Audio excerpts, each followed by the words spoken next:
What's up, guys? Thank you so much for joining the podcast today. We have Faith and Dylan Barrett. They're a real estate team. We had Faith on our podcast today. We talked about some really, really good content for first-time homebuyers, investors. They're investors themselves. They are in the ADU or in-law unit space and have done that quite a few times. You don't want to miss this episode with Faith Barrett from the Barrett Real Estate Team. Thank you so much. And if you haven't done already, I would love it if you could like and subscribe. It really would help me out and help get this content out to more people. Thank you so much. Cool. Faith, how are you? I'm good. Thanks so much for having me on your podcast. Yeah. Thank you so much for being here. I've watched you throughout the years. I think when I first saw you get into the business was like maybe 2015-ish, 14? Dylan and I have been in it collectively for about 7.5 years. And then I was 1 year after Dylan. So I've been in about for 6.5 years. So whatever that is on math paper. Cool. Yeah. And we're going to get into all of that. So I want to introduce you first. Please don't mess up my introduction. What's that? I said, please don't mess up my introduction. I'll do my best. It's really profound. So we got Faith Barrett. She's a local real estate agent here in Redding, California, in Shasta County. And she has a team of realtors that work, and her and Dylan, your husband, work together as a team. And you guys have built up quite a big team. How many people do you have on your team now? We're kind of like a little bit more of like a small scale, but we currently just added another person. So we have 5 full-time agents underneath us and then 2 admin staff. So okay, 2 admin small staff, and mighty. 5, yeah, small and mighty. Small and mighty. I like that. And so those 5, those are full-time buyers agents, full-time. Both. They do realtors? both. Okay, cool. All right, awesome. Career highlights. You put none, but I'm gonna kind of share a little bit. So I looked up Faith and I looked up your number of families that you've helped and all of that in the last 12 months. You did about 119 total size, I should say. Mm-hmm. A lot of families working really, really, really hard. That's a lot, which is like number 3 in all of Shasta County for the number of deals or number of transactions, helping a lot of families out. So that's super. And you guys have grown quite a bit every year. You guys are doing a lot.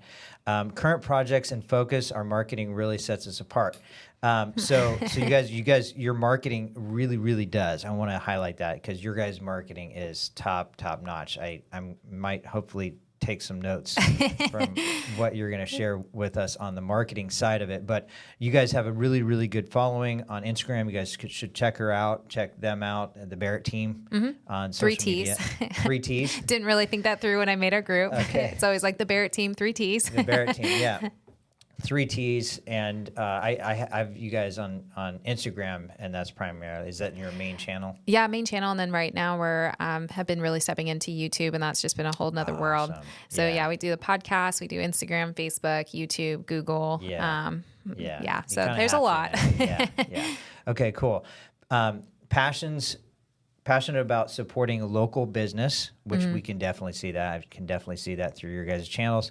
Passionate about setting people up with financial wealth through real estate. Super awesome. And I would like to talk a little bit about that too, because I know you guys are doing some really cool stuff with some ADUs and stuff like that.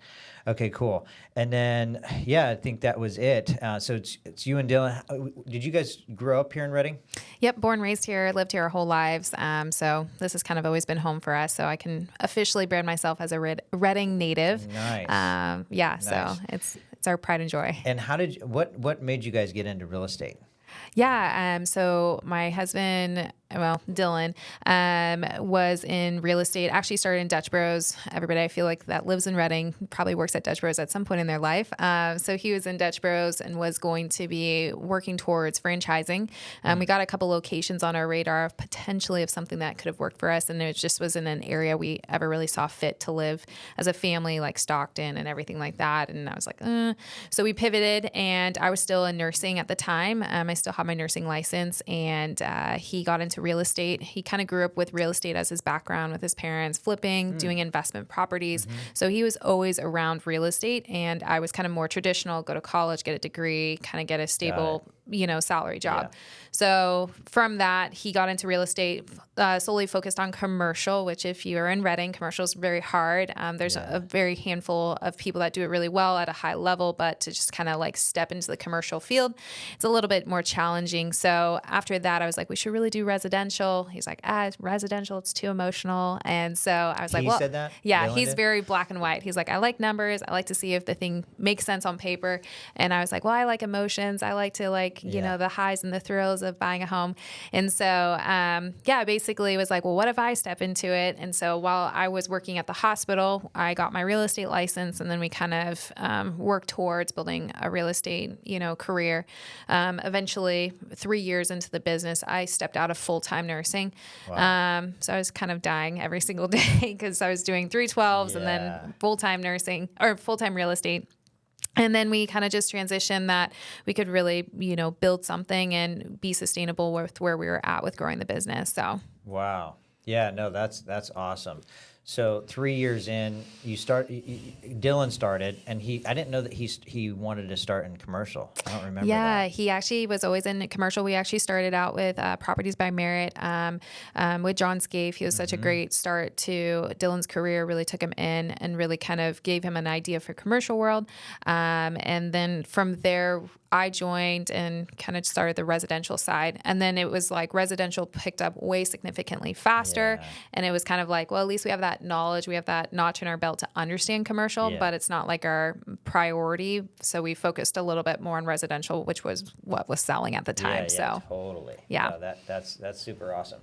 Well, okay. And so then now, fast forward to 2024, you guys have a team of 5, and you guys just moved into that building where Venture used to be, right? Yeah, so Venture kind of, Aaron was our broker at the time. He transitioned everything over to Real Brokerage, and then we got kind of the opportunity to buy the building. And so we bought our first commercial building. That's awesome. The beginning of this year. I still don't understand the whole SBA side, but we bought our first commercial building, which has been really cool as part of our investment journey, just because it's 2 stories. So we actually have a tenant underneath, and we're kind of making residual income from it. So very cool. Yeah. Awesome. Smart. Awesome. Cool. Well, I got some questions here that I want to hit. Yes. Let's see. I'm going to pull them up here. Okay.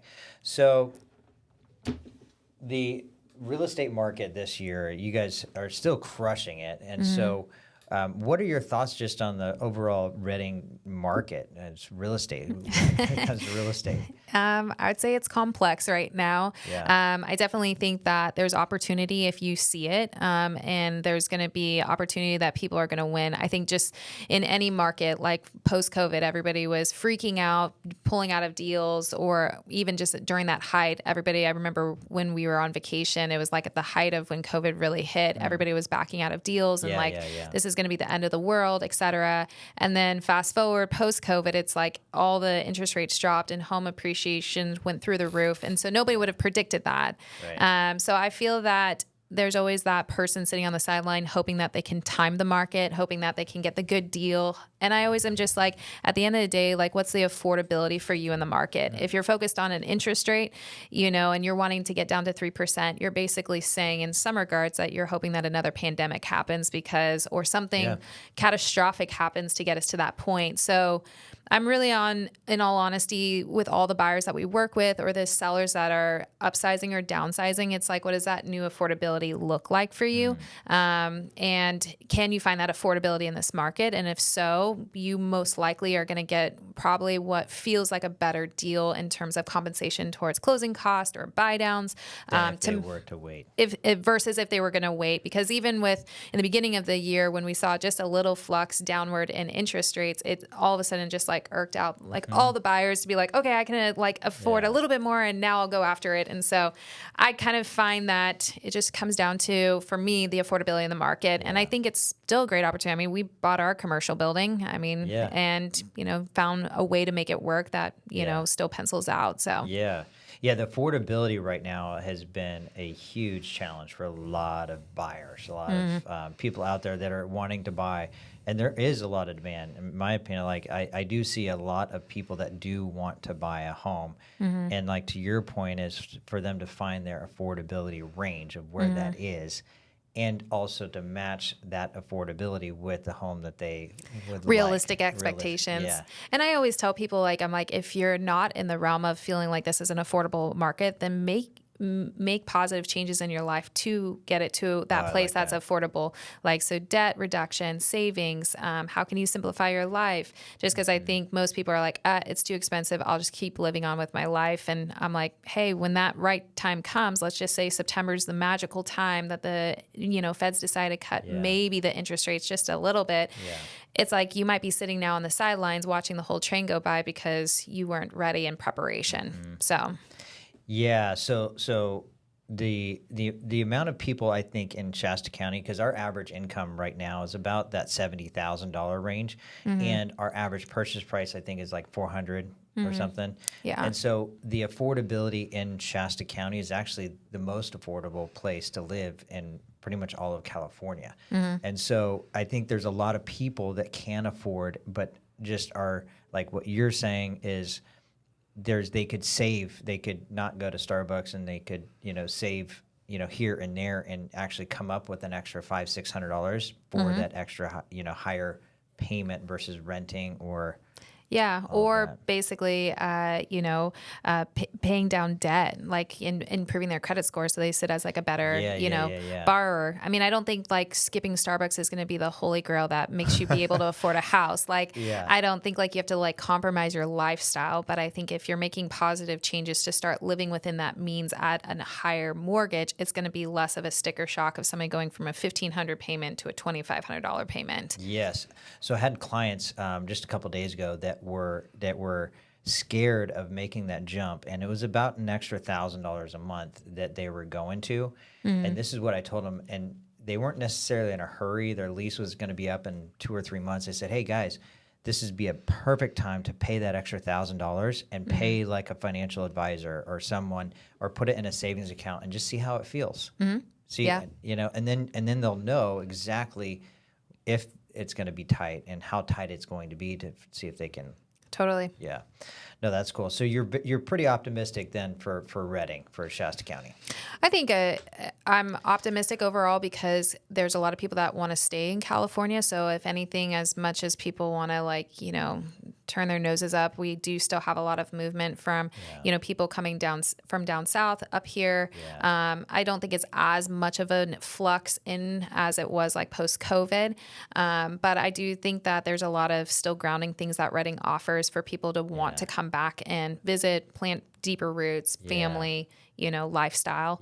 And so, I'm positive. I think that overall, I think the caveat is how realistic is the seller for when they bring their house on the market to what the market's willing to pay right now. And I think a lot of sellers right now are still stuck in more of it's 2021, this should go very quickly, or this should have no issue selling. And it's like, yeah, for sure. But you may not get that initial like reaction right off unless you're like slightly underpricing homes right now to get that artificial high of like, I got multiple offers. It's like, yeah, you did, because you like slightly underpriced the house, to get it, which is fine. It's a great strategy that works if you're in that situation. So I think it's a balance. If the sellers are realistic, I think it's just a teeter-totter. As soon as interest rates go down, sellers are going to ask more for their house. It's just a supply, I like that, teeter-totter. It's just a teeter-totter. It's never like, and right now buyers have a little bit of a competitive edge because nobody's selling right now just to make a profit. Everybody's selling right now because it's some kind of diapers, divorce, diploma, like job changes. Like there's a reason, there's a motivation. Nobody's just throwing their house on the market just to see what happens. Trust me. If they are, I'm like, I might wait. So what I heard you say is that seller, if someone's selling their house right now, it's not because they just want to sell. It's because they have to sell. There's something that is going on that they need to sell. Or in some regards, there's some strategic, like I met with a seller this past week and she's like, I don't really need to sell, but like if I can get a better price on my upsize house, but I have so much equity in my current house and I'm still going to make a decent profit out of it, then it's a win to me as long as I can get that payment as close as possible. So I think that there's strategic sellers and then there's just dead set motivated sellers of like, I have actually a reason I have to sell. Yeah. I think that's so huge for sellers to have someone there to understand, because it's not one size fits all. Like it's not like there's so many dynamics of finance and real estate and everyone's situation is very different. And so what I heard you say is like this person is a very different situation, and potentially she does hit her goal of selling and buying and keeping that payment close to the same. Yeah. I mean, I definitely think it just comes up with how creative are you on that side, or how realistic do you reset their expectations? Like you bought your house 7 years ago. Yeah, the interest rates might have been 5% for you, but you only paid the house at 180. Now you're looking at something that's 500,000. So what's the quality of life to what you want to move into? That's awesome. That's good. Cool. So this could play into kind of what you guys have been working on personally with your finance, but where do you see some opportunities right now for buyers and or sellers, like in the real estate market? I think it's just for buyers. I think that right now a lot of buyers, I feel like I'm writing more closing costs into offers. Cash to close is less. The idea of, for example, there's just a really turnkey property over on the east side of Reading that I called the realtor, and I was like, you should have offers by now. And he's like, I don't. I have a lot of chatter, but I don't have offers. So I'm like, okay, cool. So now my client might not feel that pressure. They can tie in their closing costs. They can ask for the closing costs. So I think on buyer's end, there's just a little bit more space to breathe, to feel like they can make a really well thought out decision versus an impulsive decision. So I think, and there's just a lot more conversation with like credits and getting compensation. Or I always tell people, I'm like, what's more important, the price of the home or your cash to close? Like, do you want more money in your pocket, or do you want a cheaper house? Because sometimes with asking that large of a credit, you don't achieve both if the seller's not that motivated. Right. But for sellers, I would say, again, it comes down to the motivation. If you have to sell, you're going to find a way and do things to improve the house, certain things, like curb appeal, keeping the house clean, like decluttering. Those things go such a long way. And I think also it's partnering up who you're going to hire in real estate. Like, how are they going to market the property? This isn't, let's go list the house on the market and, it'll be gone by next week. It's like, what are you doing strategically? And so I think for sellers, there's a lot of advantage that if you have a good product and it's in a prime area, there is actually like a huge buyer demand pool for good inventory. And the buyers are kind of either bored with the inventory right now, or it's not obviously meeting their demand, or they're, taking a little bit longer. So it's like, how can you position your house on the market to be why somebody should go after your house versus Joe down the street? Like, based on improvements, curb appeal. And you guys do a great job Thank you. with that. Thank you. With presenting the sellers and advertising their home. There's so many properties that go on the MLS and there's like one or two pictures, and it's like those houses are like, those are the ones that are discounted. Yeah. Because no one's watching that. No one's going to look at it. And someone comes along and says, and it sits on the market for 60 days. But like, if it's marketed like you guys do, if you guys haven't checked out her Instagram, you should definitely check it out. You guys do a great job on advertising those homes, and yeah. So what I heard you say, some opportunities for buyers is they're getting more credits, they're getting their help with their cash to close. It's more comfortable for them. They can really be a little bit more picky, let's say, for buyers right now. Yeah. Yeah, and I think for sellers too, the inventory is still pretty low overall. Yeah. That if you do come on strong, there is a buyer demand pool for it. And if you price it well and you price it accordingly to the market, you should, see those results relatively pretty quickly. Yeah, that's awesome. That's good. Cool.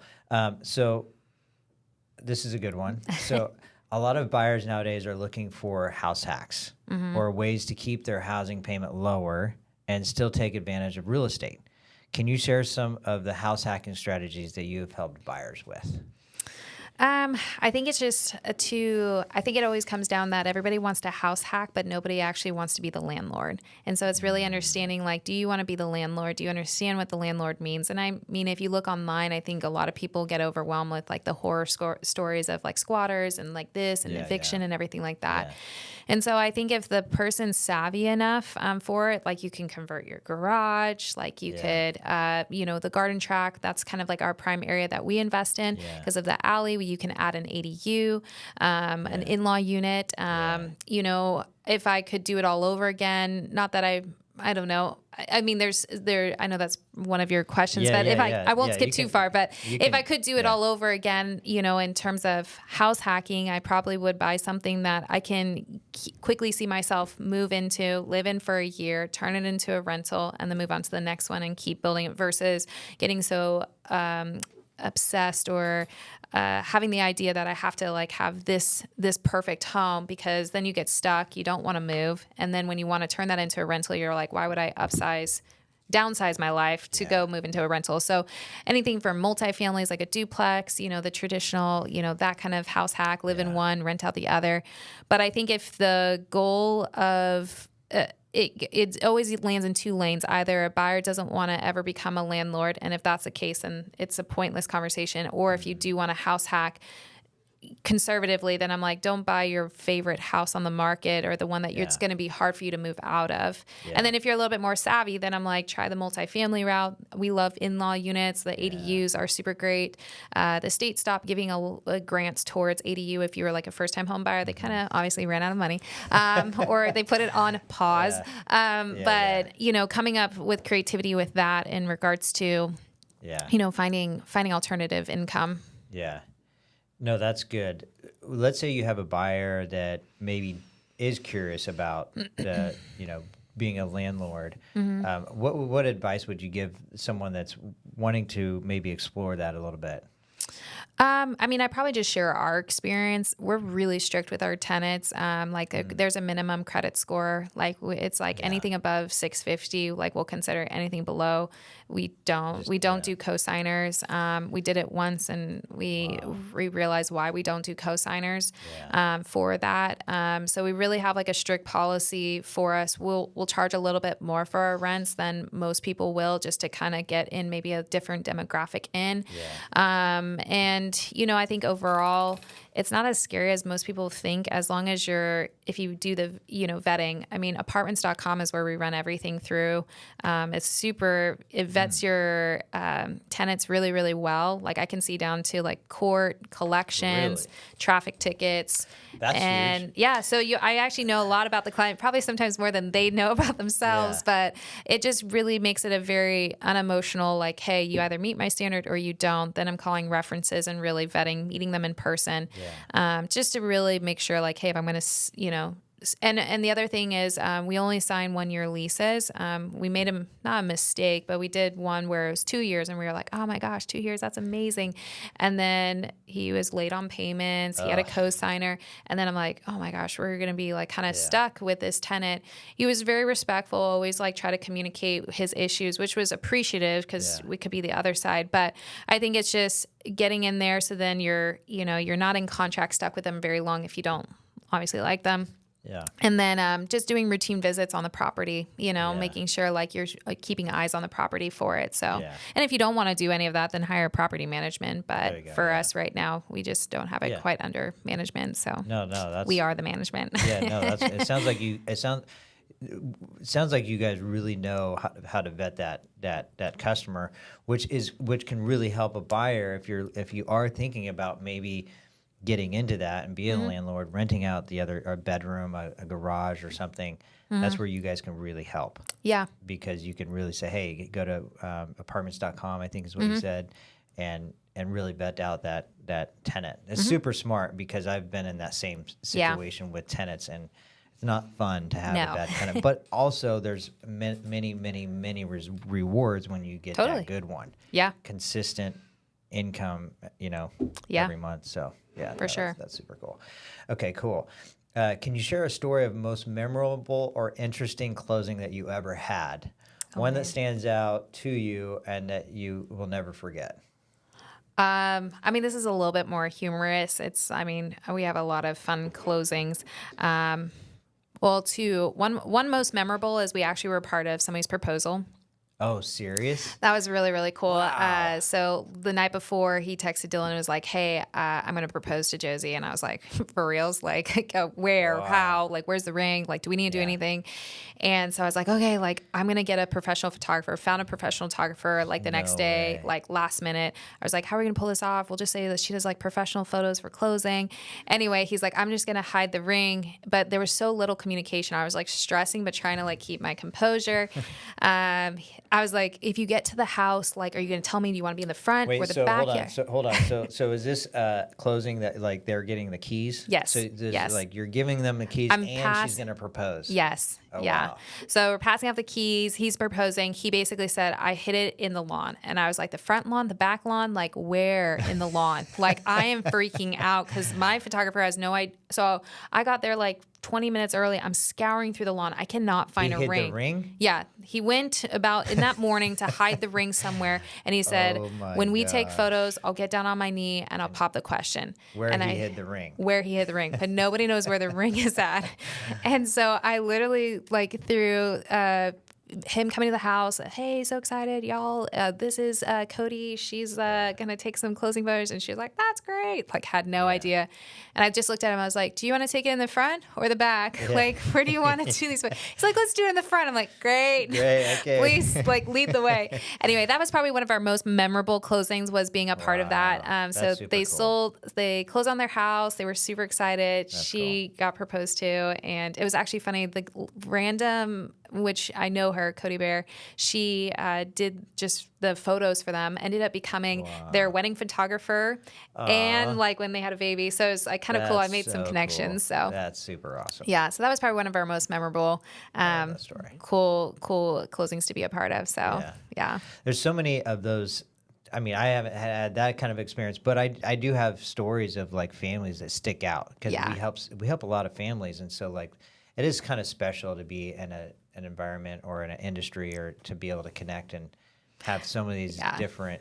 I say that as realtors and probably lenders, we probably know more secrets than most people know. Yeah. Like when people are pregnant, you know, maybe unfortunately if they're going to be, you know, be going through some life changes, we kind of are like the first to know because we're usually the poker or the chess piece that's like changing it for people. So yeah. Cool. Thank you for sharing that story. That's cool. Okay, let's see. A couple more questions for you. Say an investor called you and wanted to look at some opportunities or find some great rentals or potential flips. Any good ones out there currently that you know of that you could share? I feel like by the time this comes out, they're going to be gone. So any good opportunity is usually like, I feel like gone and swooped up. One that I was actually paying attention, it's very interesting if it's banked owned. It seems very much more that it's first owner occupied first for the first 30 days. So like those are really compressing the investors. Wait, so say that again.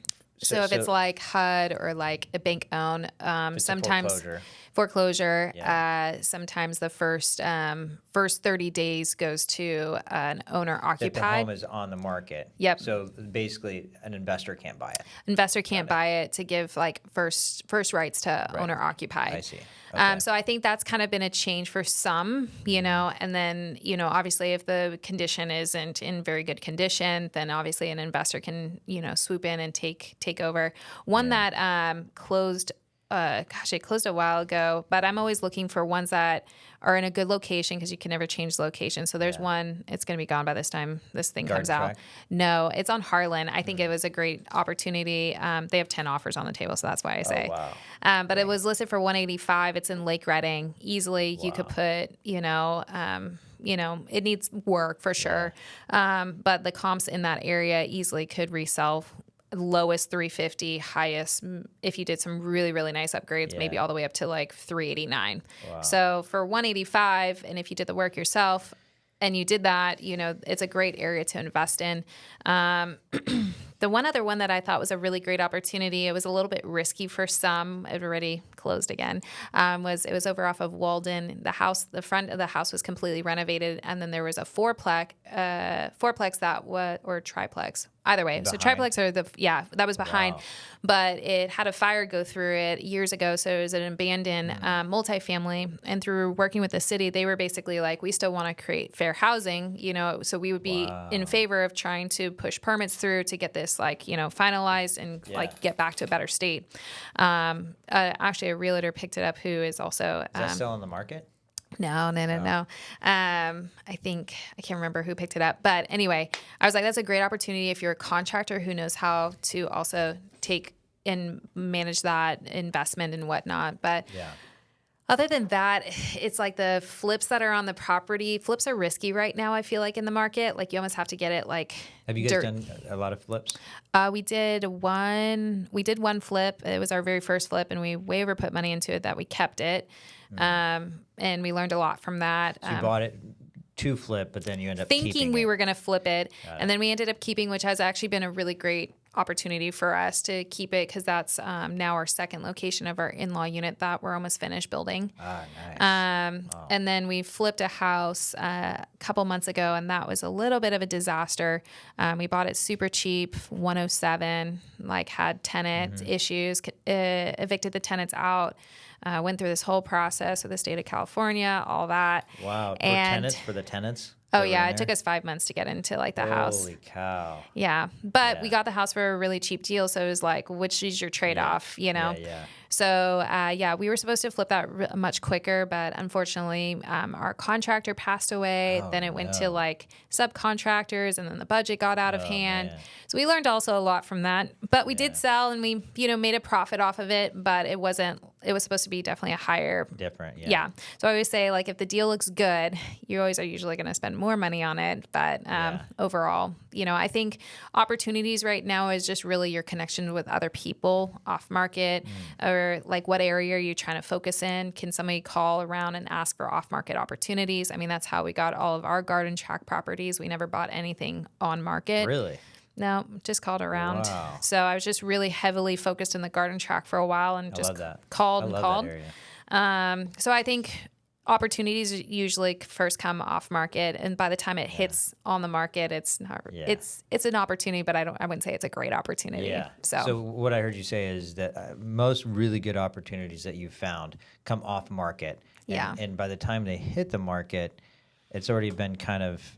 You're already bidding it up. Yeah. You have multiple eyes now on it. Yeah. And now it's like, if it's owner occupied and you're going to keep it for yourself, okay, this might be a great investment. But as an investor, does the numbers make sense after like repair value? Totally. So yeah, that makes sense. Okay, cool. This is my last question, but I think you touched on it a little bit. If you were a first-time buyer again, never purchased a home, what would you tell yourself, knowing what you know today? Yeah, I think it's just, understanding like what your ultimate goal is in real estate. Like I said, some want to buy real estate just to live a comfortable life, and they find different ways to invest, and that's great. And so it's like, that's going to be your lane you choose. If you're kind of like thinking this is going to be the start of owning many, and you want to kind of not have to like put 20% down. That's how we got stuck is, we bought new construction and we're still there. Yeah. But it's so nice and it's so comfortable. I'm like, why would I move? Yeah. And so every investment property that we've bought after had to be 20% down. So it kind of just depleted our cash. And then we never could really scale very quickly because we were always, in essence, like, recouping that 20% and then restarting over again, recouping.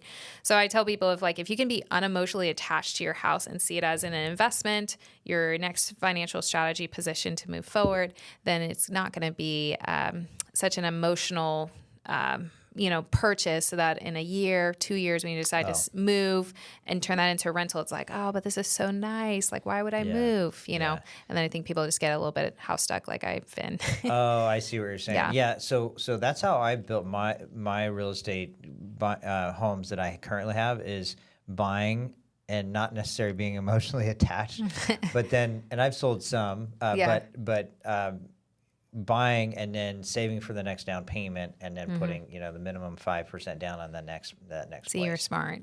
I've been in my house for 7 years. I mean, we have a ton of equity into it, and sure, our interest rate now is dirt cheap because we refinanced a couple times. But because we got into new construction, the idea of moving in town or buying something that wasn't as pretty was like, eh. Yeah, which I am regretting selling my place next to yours. Yeah, it would go for so much now. How much did you sell it for? I sold it for $615. That's still pretty good. Yeah. I still think that's really good. Okay. Because you were like, what, 2,000 square feet? 2,050. Yeah. 4 bedroom, 2 bath. Yeah. Yeah, 2,050. You probably would still be around there. I mean, the last one that sold up there was 2,200 square feet for $640. Oh, wow. So, I mean, I think you still did really well. You might have been able to capitalize a little bit more on the view, but I still think you did really well for it. I was like stoked when you sold. I was not like because you were out of the neighborhood, but I was stoked for the comp. Oh, yeah. But we've been watching. We bought ours for 306. Wow. And dang, really? 306. Yeah, we were the first people in. Yeah, I remember. Yeah, and that's another house hack or something. One of your questions is like, if you love new construction, and clearly I'm not following my own advice, but if you love new construction, I always tell people be the first couple of people into new construction development, not the last house. Because we bought ours for 306, and now with all the recent sales, we could probably easily sell ours for like $499, $519. Yeah. And we haven't really done anything to it. Yeah. So you did put a hot tub in the back. Thanks to Pete. And that was the second regret, selling the hot tub. Yeah. It wasn't a regret on our end. We're like, we'll buy. I think that was the fastest I buy. Oh, yeah. I think I texted you in like 20 seconds of you posting that. I got so many people, and you were the first one. I was like, all right. First Faith and Dylan. And, two, you were so close, it was like easy to move down there. Yeah. Cool. Well, thank you, Faith, very much. I really appreciate you showing up and doing this. And I think we got a lot of really good content. Yeah, for sure. Appreciate it. Thank you. Absolutely.